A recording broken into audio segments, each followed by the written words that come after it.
This video is going to cover section 1.5, problems 2, 4, 5, 9, and 11. So the problem here is asking to determine the domain of the functions given the graph. And so the domain is just a set of all inputs values of the function. And these are the x values that are being used to evaluate a function. So if we look at our first example, then we can see here, first, if you see this line, just remember that this will go down to infinity. And so the x values that are being used to evaluate the function.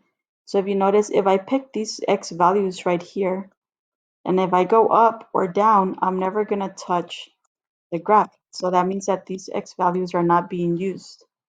So those are not going to be part of our domain.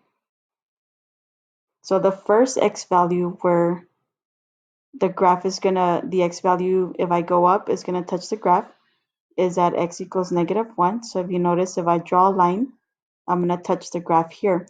And that's going to be true for any x value that I choose from -1 to the right.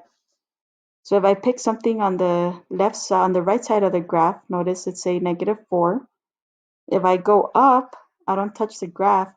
However, if I come down, since this graph is going down forever, eventually my x value is going to touch somewhere down here. So all of these x values would be considered because the graph is going down to negative infinity.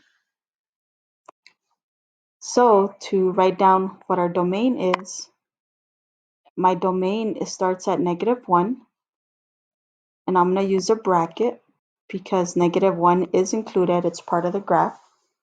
And this is going to go on forever, so I'm going to put negative infinity. So again, your domain are all the x values that are being used. So if you see an open circle, then you would want to use a parentheses.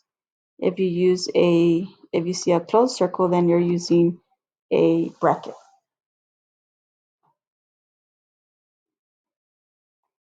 Okay, so let's look at the range. So the range is going to be the y values that we're using, or we get as an output once we put on our inputs. So if I pick a y value, let's say right here, and if I go to the right, I'm going to touch the graph. So I'll touch the graph here, here, all of these points. I'm touching the graph all the way until I get to this number, which is 7. And then down here, I'm going to be touching the graph. Remember, this goes on forever, so all these values will also touch the graph. So my range is going to go from the smallest value, which is down here, which is negative infinity. And it's going to use all of these values until we get to 7. And at 7, I'll use a bracket since that point is included here. And so that would be my range. So now we want to evaluate the function given an x value. So here, f of -1, the -1 is just taking place of x. And so I find -1, which is right here. And I'm going to go up or down to see where it touches the graph. So in this case, it's going to, if I go up, it's going to touch the graph at y equals -4 or +4. So I will write down 4. And then f of 1, if I do the same, then I can see that my graph is going to be, my y value would be 6. F of 2, my y value is going to be 7. And f of 3, my y value is going to be here, which is 0. Okay, let's go to another example. So my domain, so my x values start right here, and it ends right here.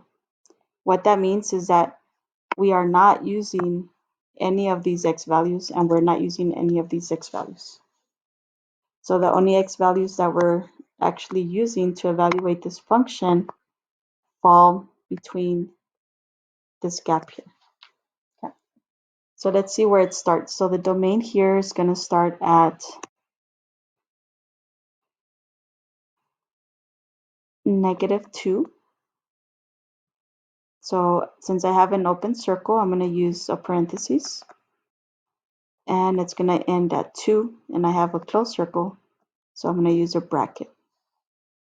And then my range values, the smallest range value is -6 right here.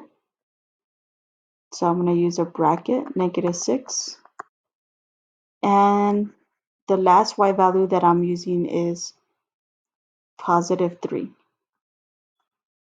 Use a bracket. And I use a bracket because I am using 3 at this point here.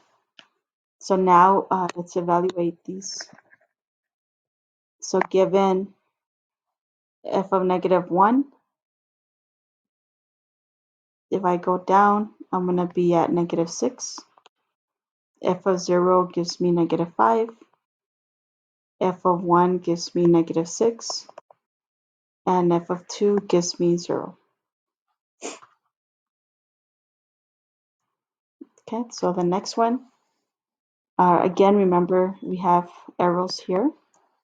So here, since I have the arrow, this is going to go on forever, all the way up here.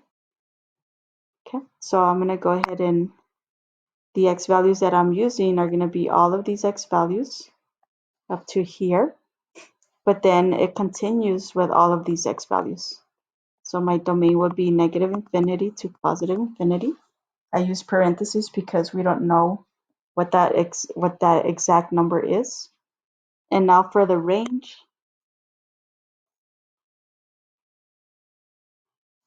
the smallest number here is -3, and it's an open circle, so we need a parentheses. And we're going to be going all the way up. All these values are being used, so this will be to infinity. F of 2 gives me 0. F of 1 gives me 1. Here, I could have chosen this one or this one, but since this is an open circle, that means that the point is not included. So my answer would be 1. F of 3, I go up and I'm at 3. And f of -1 is at +3.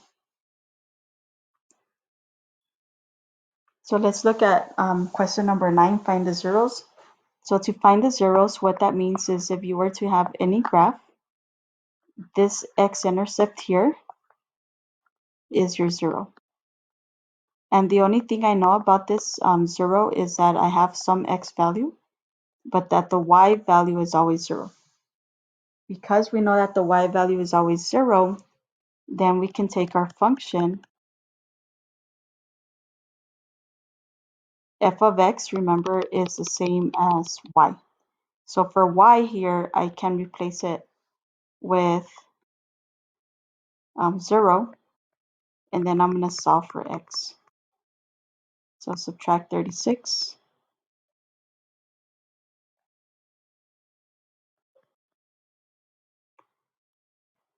Divide by 4. So x is -9. So when x is -9, I get 0. So my 0 here, if I was to graph this, here I have -9.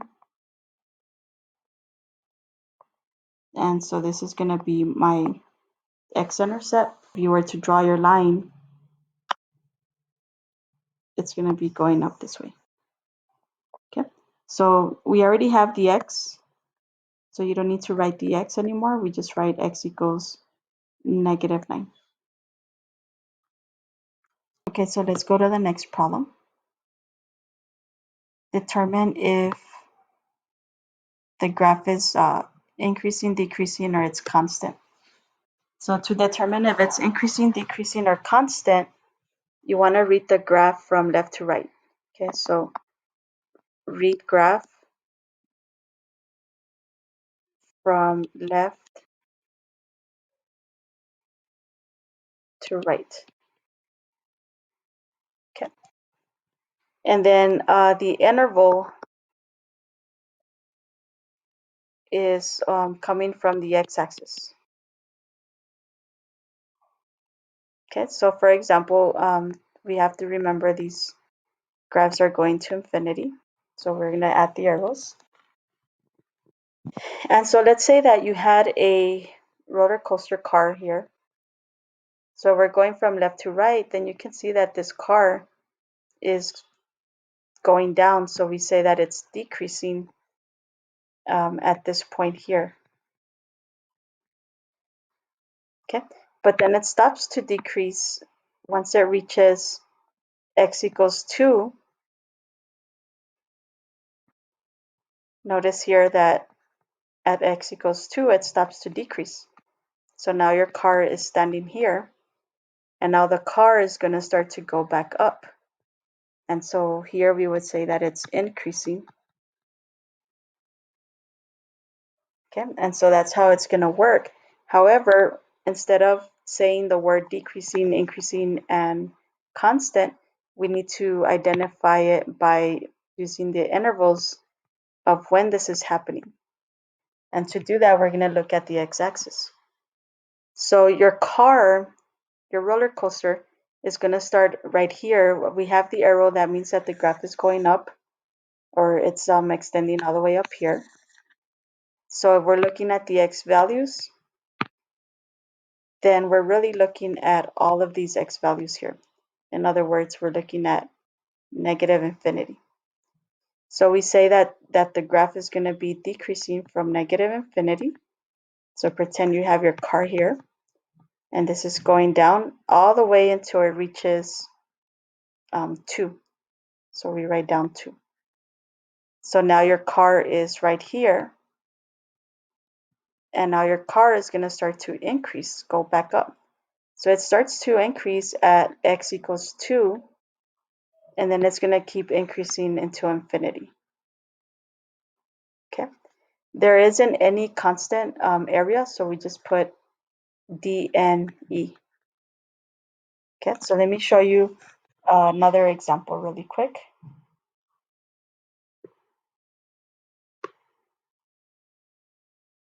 Okay, so if I add my arrows here, and let's pretend we have a little roller coaster car. Well, all the x values are being used, and we know that because of the arrow. And so it's going to start to decrease, right? It's falling down. So it's going to start to decrease from negative infinity. So I'm going to write here decrease from negative infinity. And then once it reaches this point here, which is negative 5, then the graph is going to stop at negative 5. And then if you had this roller coaster car, it's going to go back up. And so it's going to increase from this point here, which is 5, all the way to infinity. Okay, and there's no constant area, so we put for constant dne. Okay, let's try this one. Okay, so if we look at this graph, let me go ahead and add the arrows. Okay, so I'm going to have decreasing. So the car is going to start decreasing here, and that's going to be from negative infinity.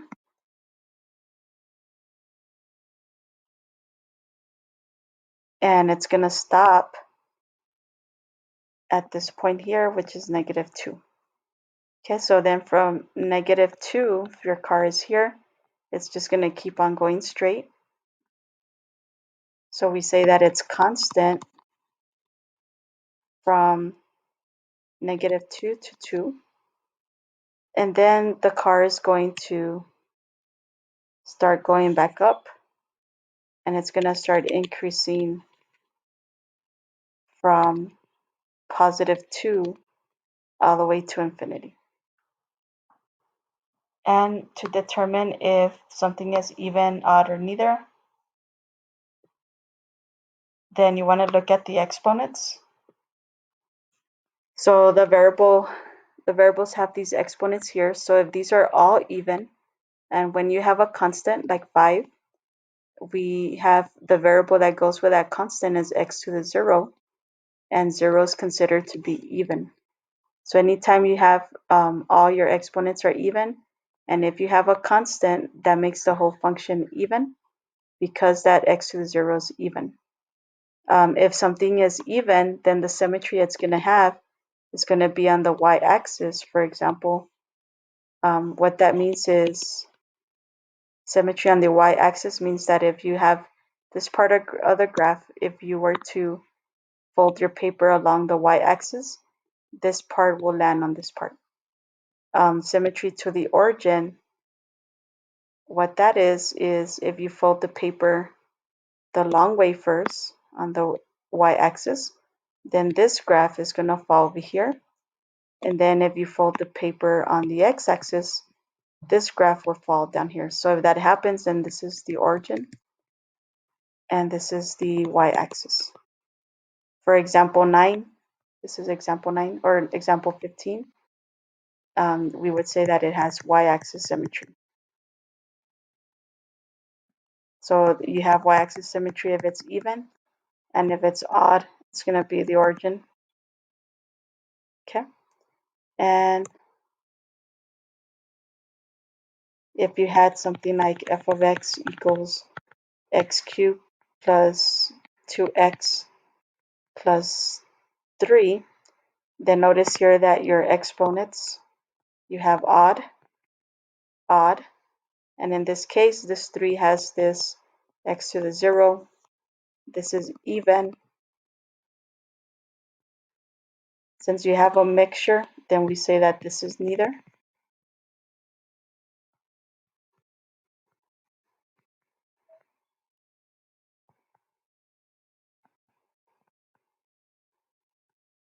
And if you have this example, you have 1, which is odd, 5 is odd, 13 is odd, so the whole function would be odd.